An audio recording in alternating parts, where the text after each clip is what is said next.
nous avons... Thank you very much, Frédéric. So we have some time for Q&A. So we have some mics in the room and we can take your questions. Who would like to ask the first question?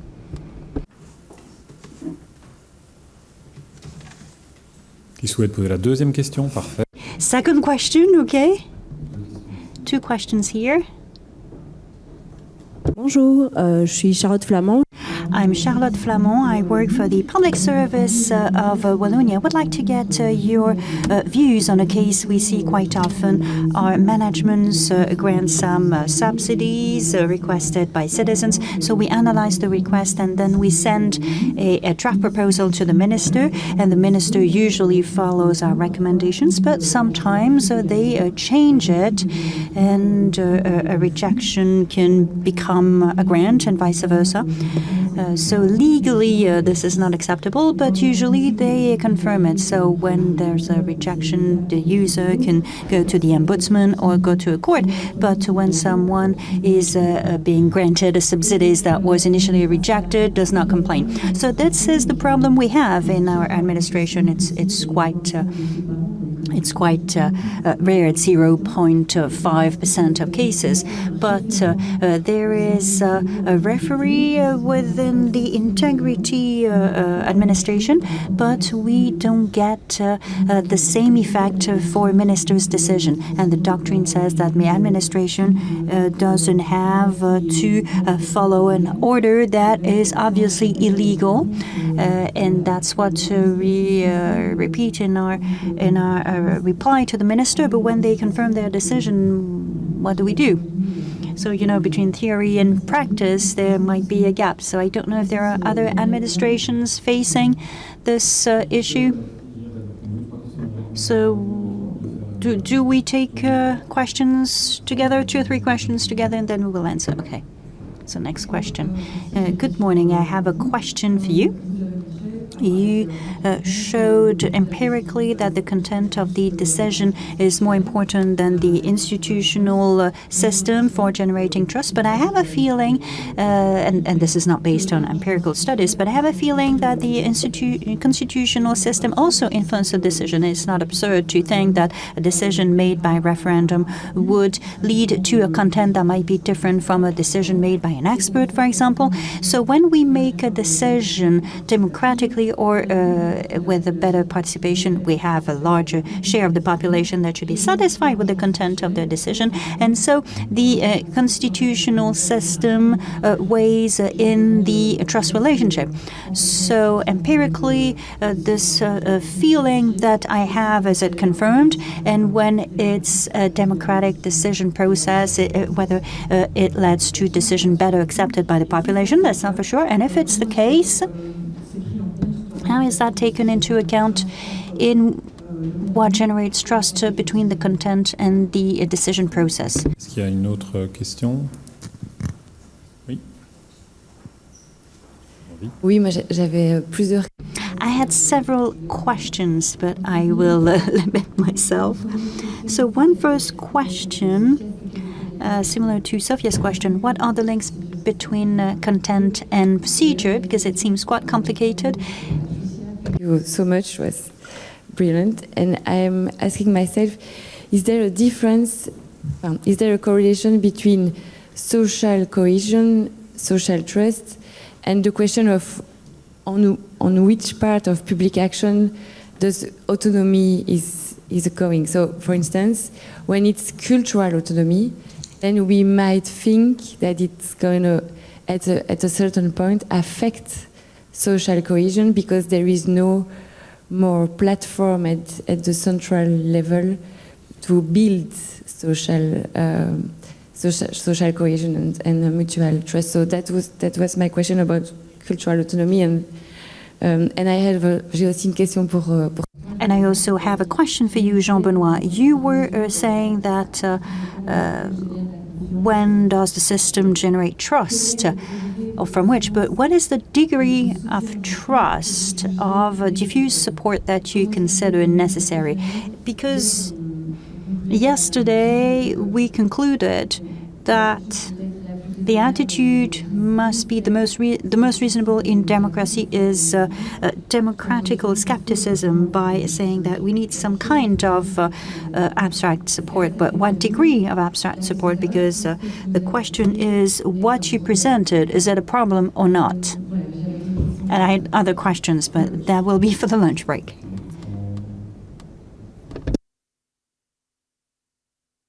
One last question, and then we'll answer them.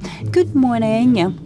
I've looked at the graphs, and I would like to know whether the speakers could explain why parliaments are doing so poorly in terms of trust compared to governments or other bodies. That's my question. Thank you. One last question.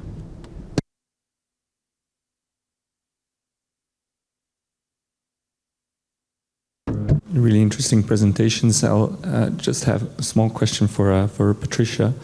It was really interesting to see that you added another dimension of trust than the dimensions that were discussed yesterday. Yesterday we talked about horizontal trust between citizens and towards the ruler. And now you added a horizontal dimension on the higher level. So this form of trust, and it's something that we haven't really talked about, I think, a lot in federalism studies, trust between governments. Is it similar to the principle that we know a little bit better, loyalty and the principle of loyalty? How does trust between governments, and is this the same as trust in fact between politicians? But is it the same as trust between politicians of different levels?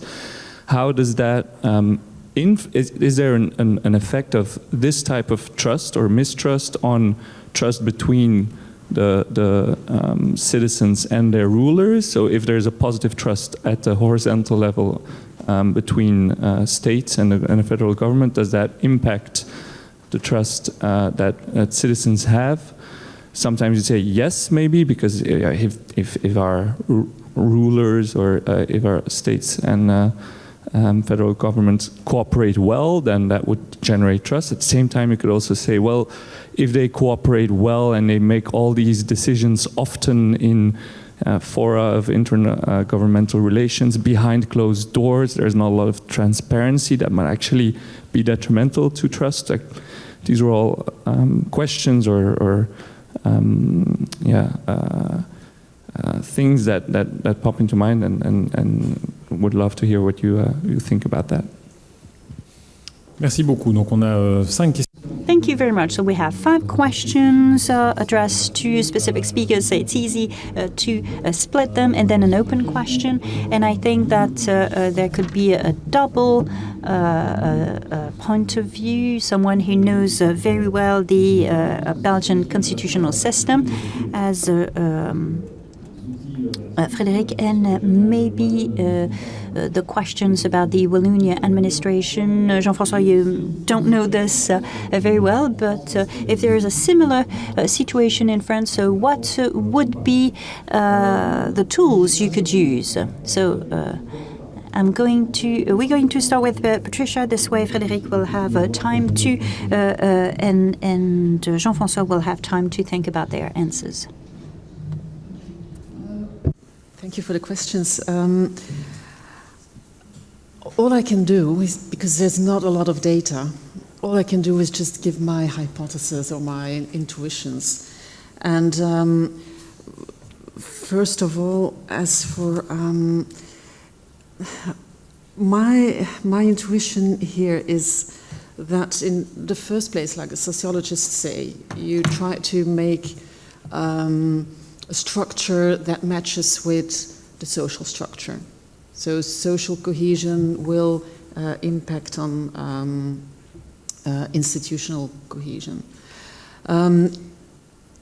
There is sometimes a discongruence, and I think the trust between the political elites has some role to play there, explains something.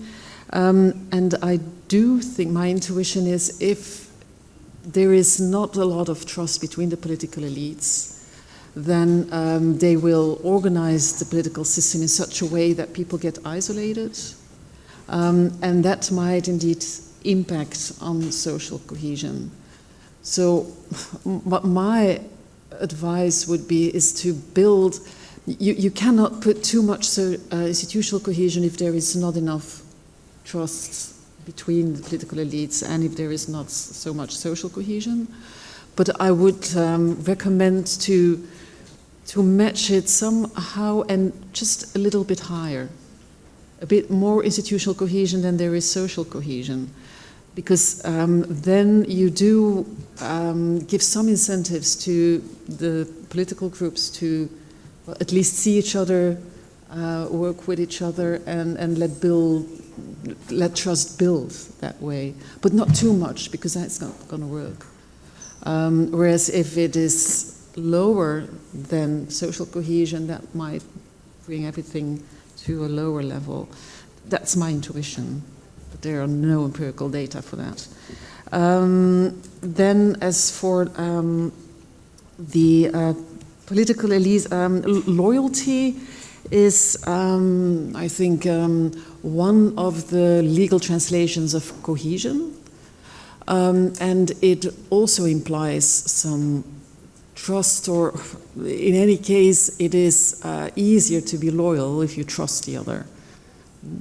But there is a legal obligation, sometimes a legal obligation based on loyalty to cooperate, but not to trust.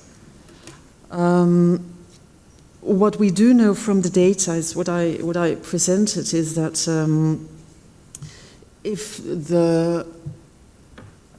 the system is in such a way that the people feel that in their regional entity they are not treated with a lot of respect, then that impacts on political trust. So I do think there is some relationship.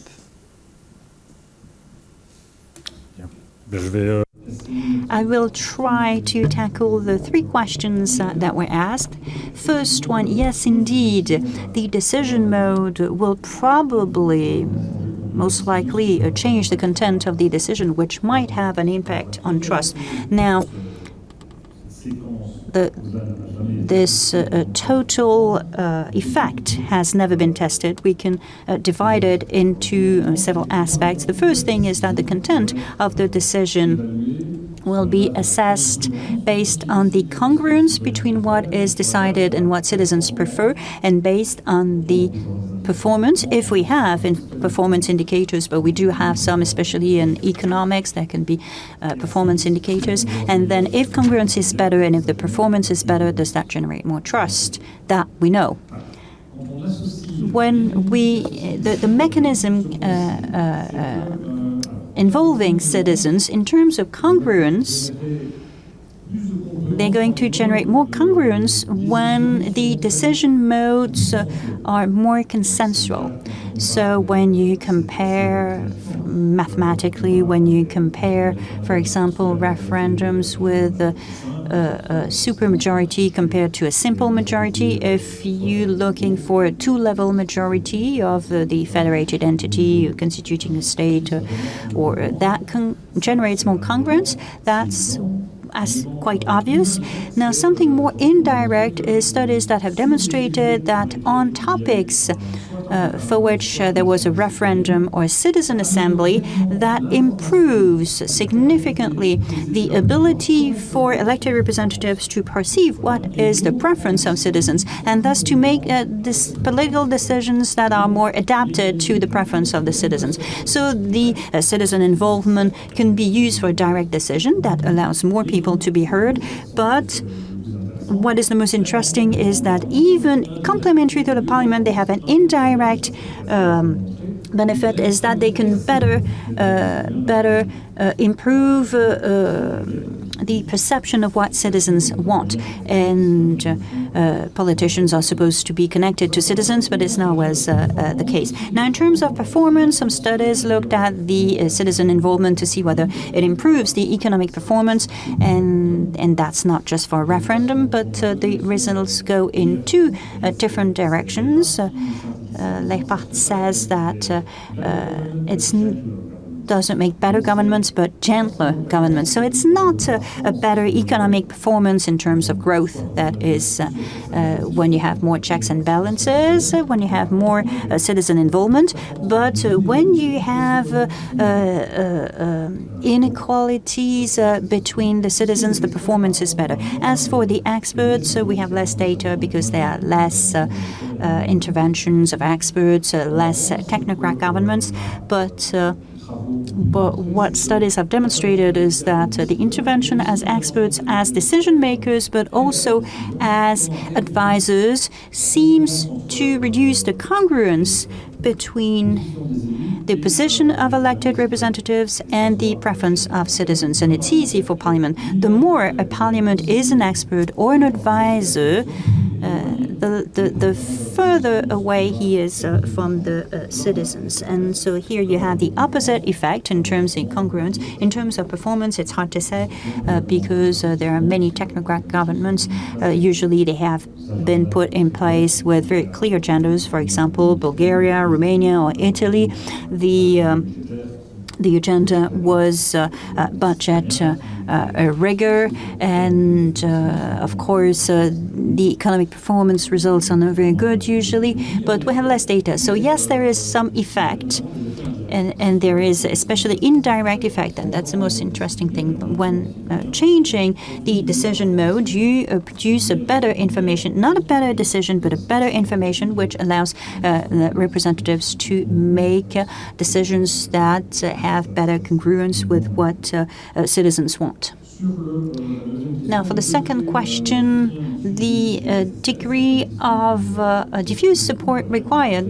We don't have a very firm answer to this, but we could say, well, we cannot say that there's a standard 30% trust, but we can say that there is a change in the trust degree and the nature of the trust when this trust is no longer.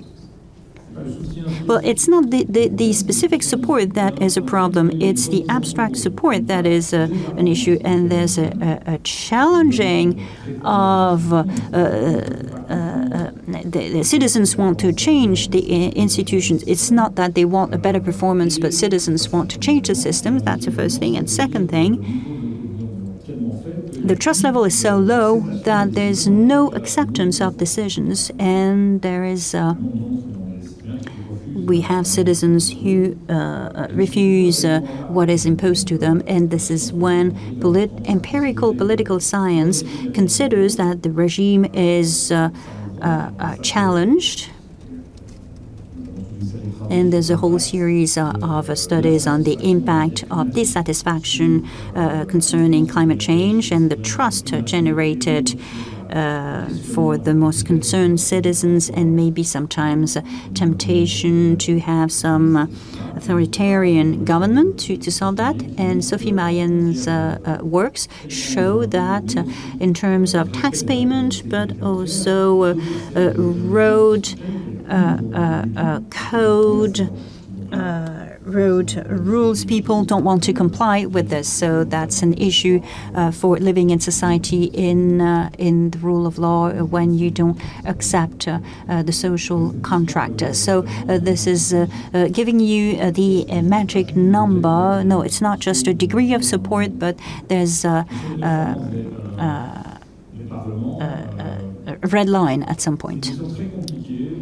Now, another tricky question, even if this is a general observation, one of the explanations provided is that it's a matter of knowledge and dissatisfaction. The diffuse support to an institution is measured over the long term. The distrust of an institution is measured over the long term, and so there are newer institutions don't suffer from this. When you ask a Belgian citizen what he thinks of referendum, For some decades, there was a good memory, so people didn't trust that. So this memory is gone for the largest share of the population. So you cannot judge on the poor performance of a referendum. But when this poor performance happens, it can have the same effects. So, as Frédéric said, any system is disappointing. The referendum didn't disappoint, but there were some cases, with most controversial cases, as we have seen in the UK, but also in other countries, there was a loss of trust in decisions made by referendum in Germany following Brexit, especially for the most pro-Europeans. The referendum is less attractive and generates less trust following the referendum in the UK. And we wanted to compare the support to technocrat governments. This is something that is highly supported in European countries, exception of Italy, Romania, and Bulgaria, where it was implemented. So, in fact, the parliament is probably the one submitted to the most drastic judgment because they had time to disappoint. And what is new has not disappointed yet, but it will happen over time. Why? More than the government? Oh, well,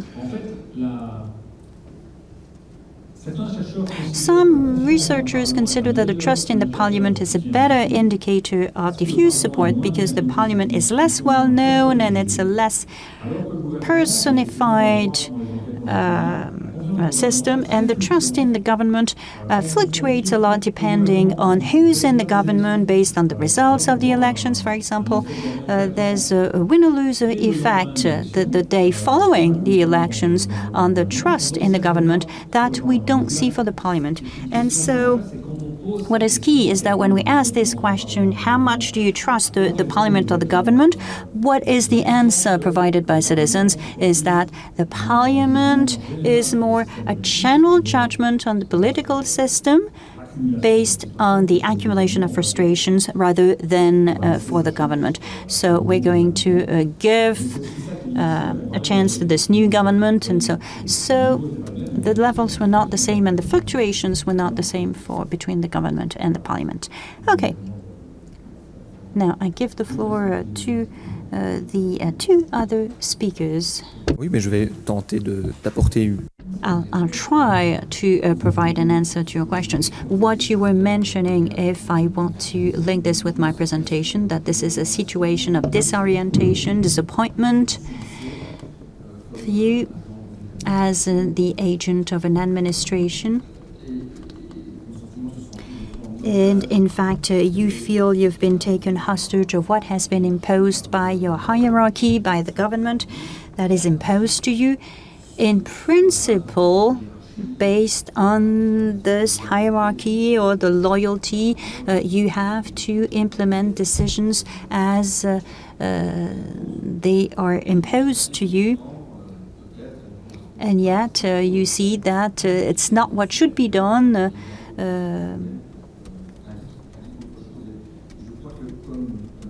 And I think that as a legal expert, I see two things here. Maybe it depends on the seriousness of the topic. As long as what's at stake is not too serious for society, when the impact is limited, then the loyalty duty would take over. And to reassure you, I can say that it's up to the government to take responsibility for the decisions made by the administration agents, to take their responsibility politically and legally, because there might be lawsuits against their decisions made on behalf of the government. And then second part of the answer, if as an administrative agent, you consider that what's at stake here is serious enough to mention it in public, the loyalty duty can give in to this need to reveal it, and in extreme cases to take the risk. Of course, after trying to solve the issue internally, you could express that outside of the administration to raise the awareness with all the risks and the courage that it takes for a civil servant. But before getting there, I think that you should consider that the government is taking the responsibility of this decision politically and legally, removes all responsibility for you. We have the same laws in the administration, so the balance between loyalty and whistleblowing. There are some laws in France internally, then externally, but indeed they have to be implemented only if after balancing out the risk and the stakes, whether it's worth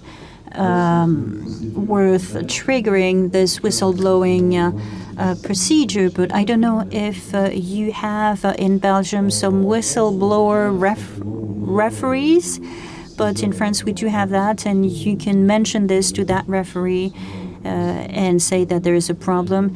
And as Frédéric said, if the stakes are low. Now, on top of communicating your opinion and your note, when you see that the minister of his close circle do not hear what you have to say, then there are some arguments that you can provide by saying, well, be careful because you're making illegal decisions and you're putting your reputation at risk, and then you're playing with fire because if the decision is illegal, of course, that can go to an administrative court. So it means that it's going to take time, a waste of time for you. So I recommend that you follow my decision. That you could do. Well, I guess that we have a bit of time left, so we can take a second round of questions. I don't know if there are still some questions. Do not hesitate. 2 questions in the back. Micro.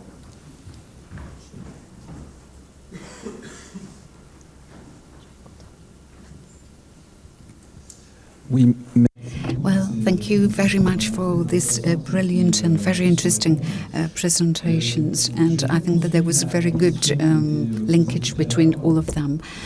I would like to come back on the articulation between the procedure and the merit, and you did answer a question I had in mind, because there might be some procedures effect on the merit, and we can measure some of them, but we can maybe go a step further and see what about the citizens, mainly for congruence measurement. And we could wonder what was developed regarding deliberations does indicate or not the fact that deliberations can be organized at the level of the society, and decision-making patterns might have an impact on what citizens do believe. So I really wonder whether it would be possible to move a step forward regarding citizens. This interaction with referenda is interesting, I think. So you have the deliberation in Parliament, and then we have the referendum, and then for those who disagree, we see that trust is at least restored a bit. What do you think explains it? Is it because people see, this is actually a relevant thing and a majority agrees? Or is it just the fact that, a majority agrees and that's enough for me? You see what I mean? I mean, why would people who disagreed and see that half of the people agree, but they're still not disagreeing? Why would that have an effect? What's the intuition? Okay. D'autres questions?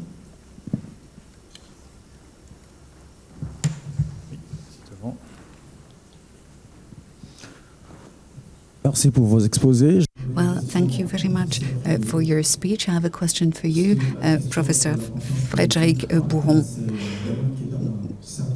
because I think that the trust in government is a bit worrying and is a source of concern in some African French-speaking states.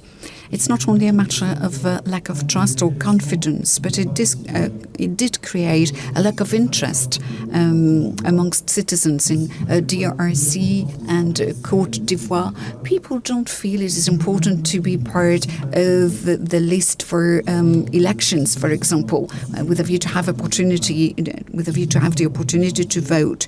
And sometimes we can see that a huge percentage of people are not interested anymore in public affairs, in political issues. Well, I think that it would be maybe a way to consider that states are collapsing to a certain extent because of this lack of interest. Another question, maybe? Well, it seems that that's the last one. And I think that, yes, I have a question. Yes, of course, you're allowed to raise questions. Frédéric, I have a question about fundamental rights, because today we are working on politics, and political mistrust might be induced not only by the behavior of politicians themselves, but it might be a series of other external elements. For example, the social media. Social media have not been mentioned during these 2 days, and the social media are vehicles for distrust, I would say, regarding politicians and political regimes. And a great deal of the population, and in particular young people, focus quite a lot on the social media. And I believe that it is the only institution in the world which is completely free. The freedom of expression is absolute, through the social media. And sometimes we can see terrible things, which might feed in fake news and things like that. I have in mind an excellent book, by the way. Maybe you have read it. It is about social media and social networks. In the book, they do insist upon the fact that this might impact the outcome of the elections, or the engineer of chaos. That's the title of the book, by the way. I'm sorry for not mentioning it before. Le Mage du Kremlin is also another book written by the same author, which got an award. And he wrote as well The Engineers of Chaos, Les Ingénieurs du Chaos. And he does refer to groups and activists who have a very dreadful and terrible impact, on the population. If you want to get some information about Earth, for example, the shape of Earth, immediately you find messages about the fact that people do consider that the Earth is flat. So because of algorithms, there are some populist theories which are being spread via this type of network.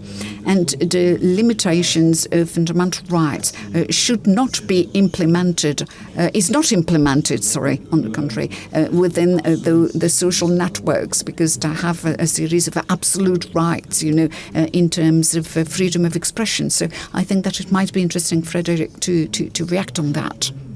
More questions? If we have no more questions, we might start with the answers. Frédéric, well, if you don't mind, I would like to start first to jump or dive into it. Well, regarding the first question, that's right. The image we might have would be quite false or wrong, because there is a kind of regular adjustment between the public opinion and the institutional decisions, because the authors of those decisions do use as a support the public opinion and will adjust the decisions. So it's like a kind of adjustment with a view to strike a certain balance. Well,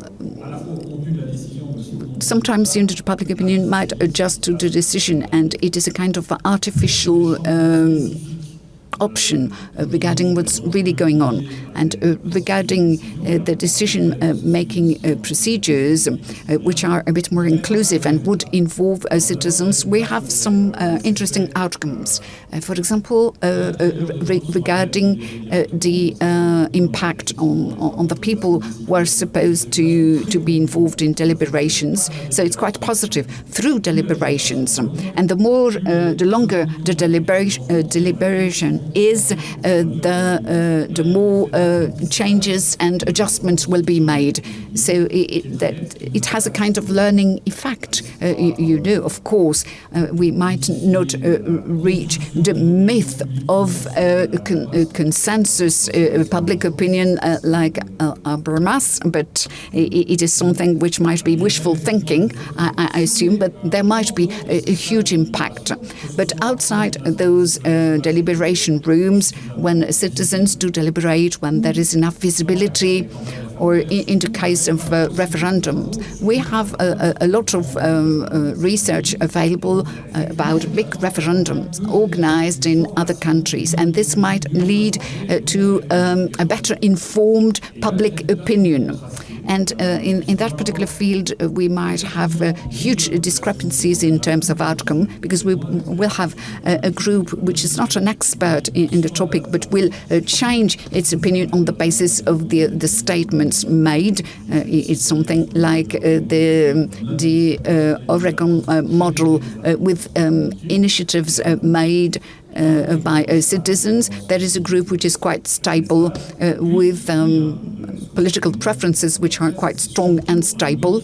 And we also have a change at the level of the public opinion on the basis of institutional shortcuts, depending on those people you might decide to trust, whether you love them or hate them. You will rally their opinion, or you will see what is the position defended by an independent stakeholder you do trust.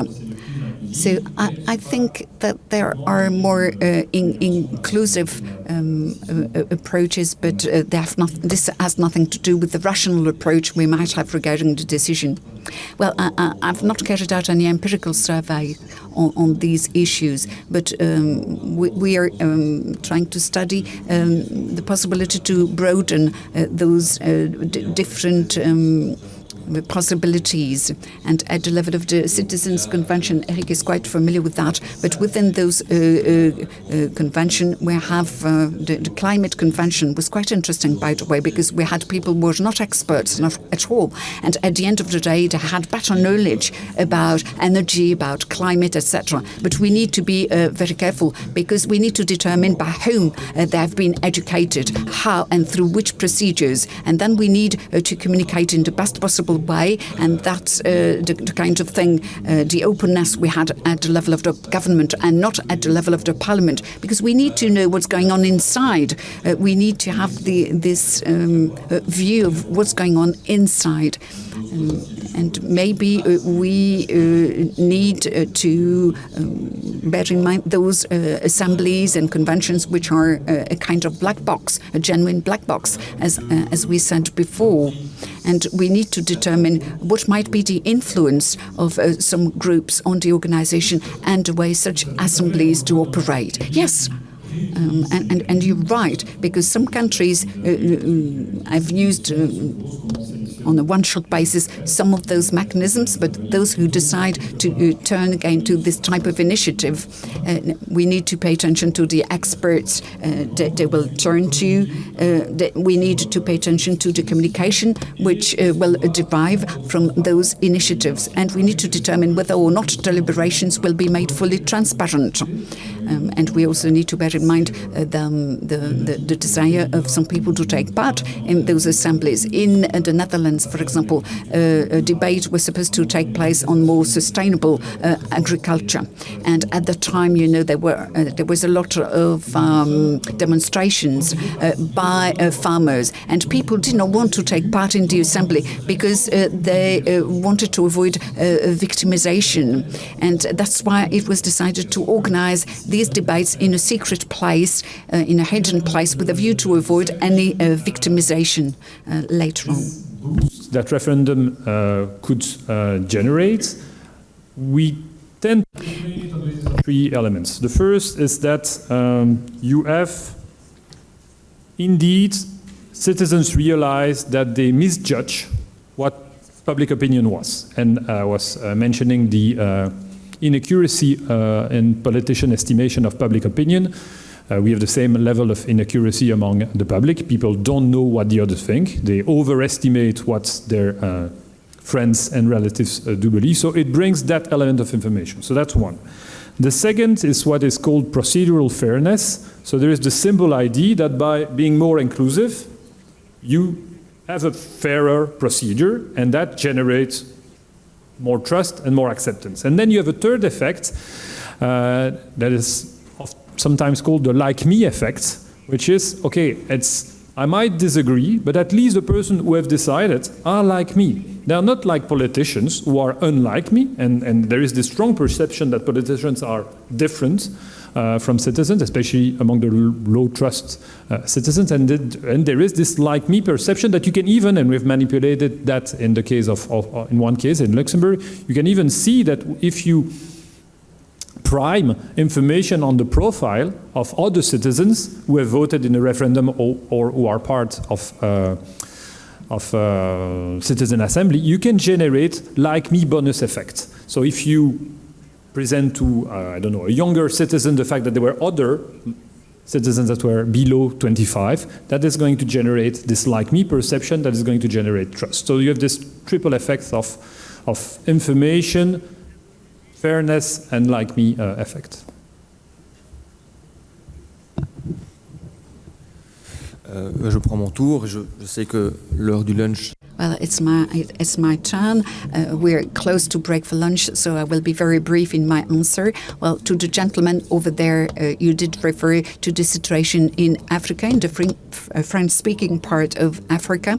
I must say that I'm not really familiar with what's going on over there, but my first idea would be to tell you that what you stated is not really different from what we can see elsewhere. You know, there is a lack of interest for elections, except maybe in Belgium, because automatic vote is compulsory, so you have no possibility to decide not to vote. Although very recently we did realize that there was a decline regarding the level of participation of voters. And it is valid not only for democracy, it is something which might induce the fact that some people will consider that they have nothing against human rights, and given that there is more skepticism about human rights, and this might also explain this kind of skepticism regarding elections. And as mentioned regarding elections and the role of elections, you pointed out a key element. I've mentioned several problems which might lead to a potential mistrust, and I think that the disappointment I've mentioned is expressed in a very obvious way through social networks. We have seen things which are impossible to achieve, because sometimes people want absolute freedom on the one hand, which is a problem, and much more security on the other hand. Because some people might argue, I want complete freedom, absolute freedom, but the state does not protect me enough, and the two are not likely to take place. We could also refer to anti-woke statements, etc., which are not well developed. I've not read the book you did refer to, Les Ingénieurs du Chaos, but it's part of my list. It's part of my bucket list. Believe me, I will try to read it in the near future. Well, thank you.